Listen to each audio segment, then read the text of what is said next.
So I've been asked to answer the question of how do you deal with the credibility of a source? That is, what questions do you ask yourself when you read or review a source? So this is one of the more important questions for any researcher, particularly in the humanities such as myself. It's also one of the hardest, especially when you're just starting out, because the honest answer is it's experience. I've learned enough about my field that I can differentiate between I don't agree with this and this is nonsense. But obviously that wasn't always the case. So in the early days, in high school and undergraduate, there are a few things you can look at to get an understanding of what makes a good source. The first port of call is always what your teachers and lecturers recommend. They've got that experience that you don't have, so they'll be pushing you in the right direction. Pay attention to how those sources are written. That'll give you clues as to what makes a good source. But how to find them on your own? Well, again, when just starting out, it's best to be conservative, to err on the side of caution.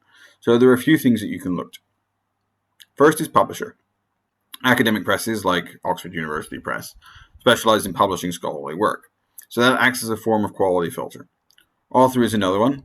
Who is this person? Why are they qualified to write an article or a book on this topic? There are other indicators you can use. For example, are there footnotes, references, a bibliography? What sort of sources does this author use? And how up to date are they? Then there's the work itself.